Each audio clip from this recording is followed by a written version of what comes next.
And welcome everybody to another edition of the GSMC Football Podcast, brought to you by the GSMC Sports Network. As always, I'm your host, Kenneth Grunfelder, and it's great to have you guys here on this Wednesday, March 6th. We have a lot to talk about on the show today, but before I get into that, I just want to remind you guys, as always, tip or donate and get your comments recognized. Make sure to go to the following link, that is gsmcpodcast.net. Again, that really helps the show, makes the show more interactive between myself, the host, and you guys, the viewers. Again, that is gsmcpodcast.net.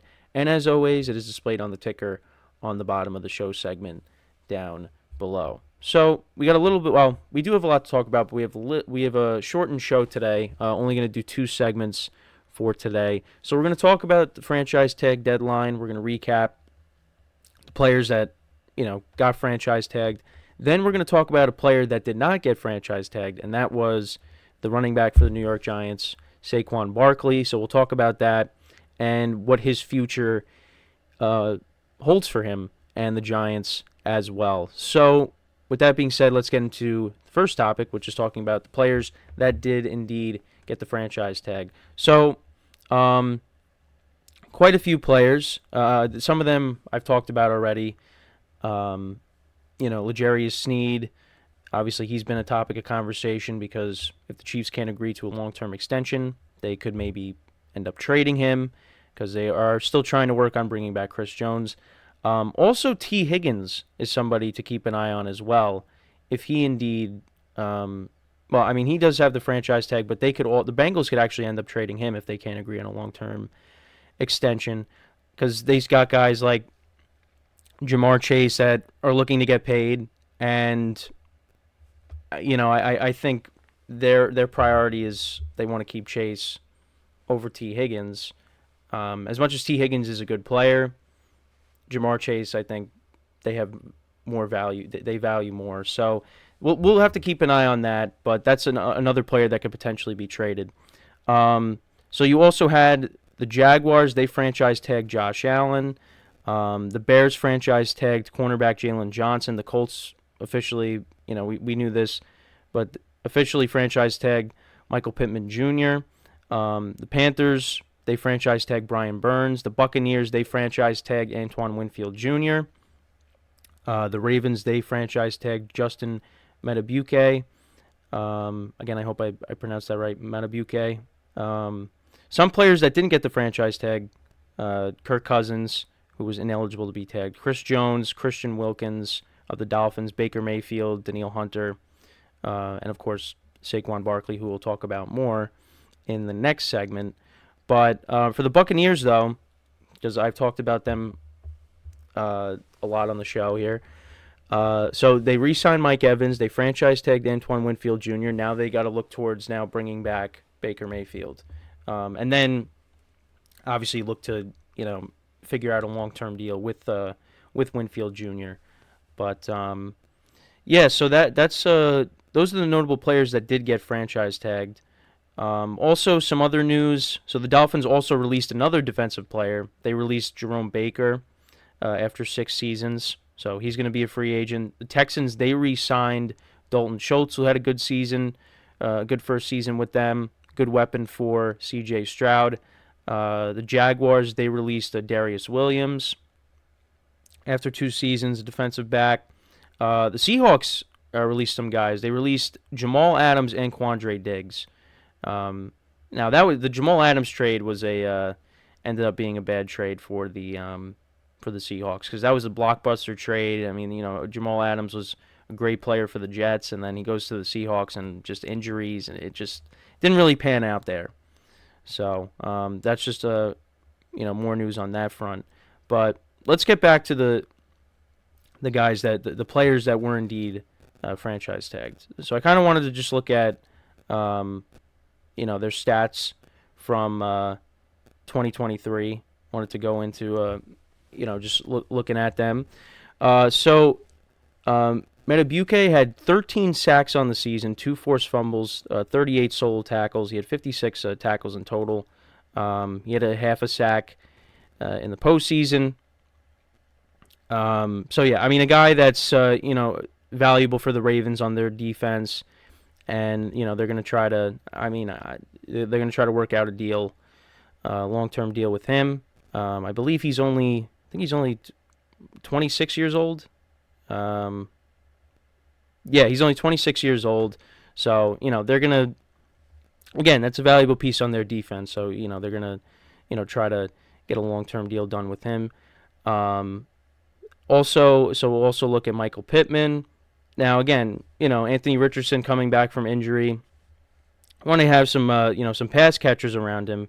And, Michael Pittman is coming off of a season where he had over 109 he had 109 receptions, 1,152 receiving yards, and 4 touchdowns. And this was his best season. I mean, his receptions, skyrocketed. I mean, his first season he had 40, second season 88, third season 99, and then 109 in 2023 on 156 targets. Coming off of a solid season, and now let's see what he could do with Anthony Richardson. He did a nice job with Gardner Minshew, but now, if Anthony Richardson is healthy, let's see what these two could do together. So, also another player, a lot more defensive players were franchise tagged this time around. Also, the Patriots gave Kyle Duggar the transition tag, so that was just another thing to note. But yeah, see, when I look up Josh Allen, of course, it pulls up, Josh Allen of the Bills. We want Josh Allen of the Jaguars. But yeah, this was a player that they could not afford to lose. On the season in 2023, he had 17.5 sacks, 2 forced fumbles, 43 solo tackles, 66 total tackles. He also had an interception as well. That I think that came in the Bengals game. When they tried to do like that gadget play and he picked it off. Those were his stats. And yeah, the Jaguars can't afford to lose him. So they franchise tagged him.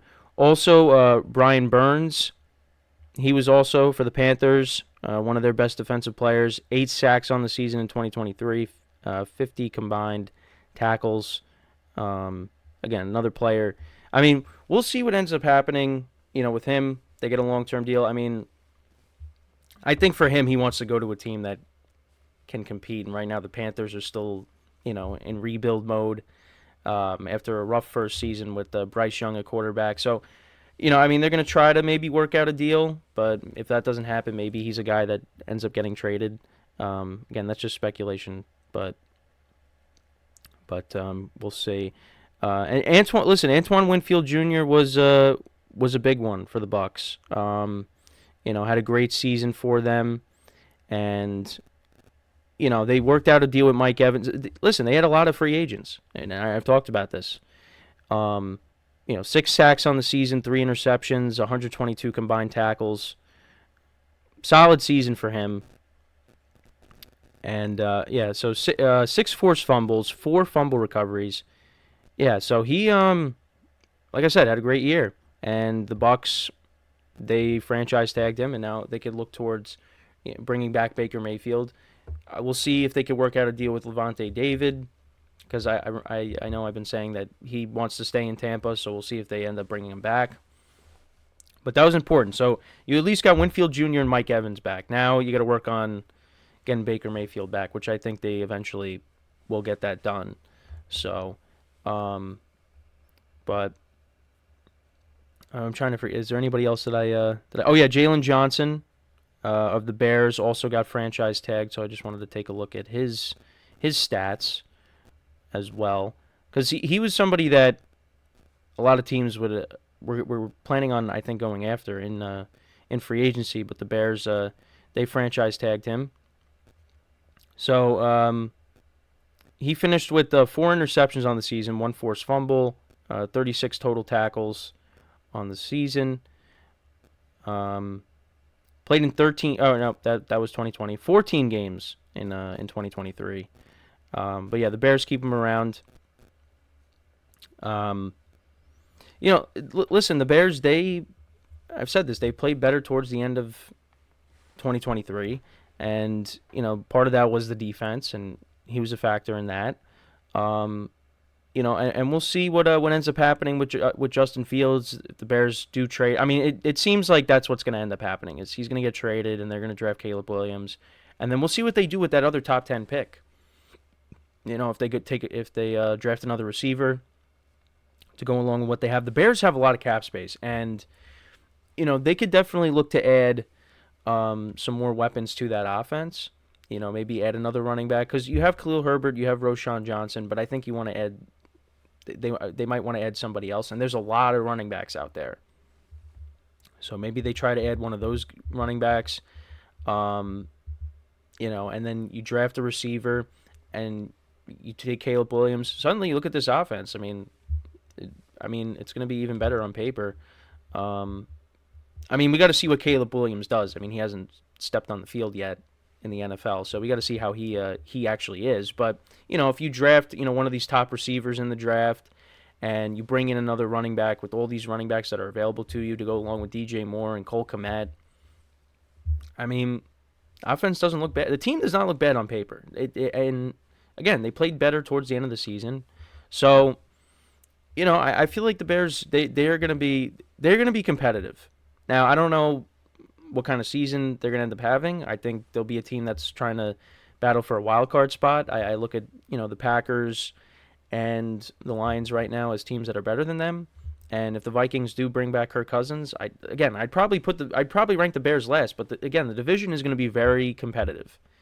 So we'll just have to wait and see. But yeah, I think they're a team that could definitely be in the mix for a playoff spot next year, even with a rookie quarterback. But I don't know. Maybe that's just me having a lot of faith in the Bears. Because Bears fans, a lot of them don't have faith in the Bears. So, but we'll just have to wait and see what happens. But I think I pretty much went through everybody that was franchise tagged. I've talked about Tee Higgins. I've talked about L'Jarius Sneed. So, yeah, but there were players that did not get franchise tagged, and one of them, obviously, I will get into in the second segment and final segment is, of course, Saquon Barkley and what that means for him. The Chiefs, they didn't franchise tag Chris Jones, but they're going to try to bring him back. And I think eventually I think they will work out a deal for him. So, listen, free agency is upon us, and that's when things are going to get crazy in the off season. So, we'll just have to wait and see what ends up happening. But I know, yeah. So, but for a running back, the franchise tag was going to be about $12 million. So I guess that's why no running backs got franchise tagged. So for safety, it's about $17 million. Defensive end was $21 million. So that's kind of what some of these players got. Yeah, again, a lot more defensive players as opposed to offensive players. Tee Higgins was one of them. The franchise tag for them was about $22 million. So the quarterback would have been $38 million, but no quarterback got franchise tagged. So and Michael Pittman also. Well, yeah, I just said Michael Pittman and Tee Higgins. But yeah, that's pretty much it when talking about the players that did get franchise tagged. So like I said, I have alluded to it, but when we come back from our first and only break of the show, we will talk about Saquon Barkley. And the Giants did not franchise tag him. So we'll get into that and what the future holds for both him and for the Giants. So with that being said, stick around and we'll be right back here on the GSMC Football Podcast.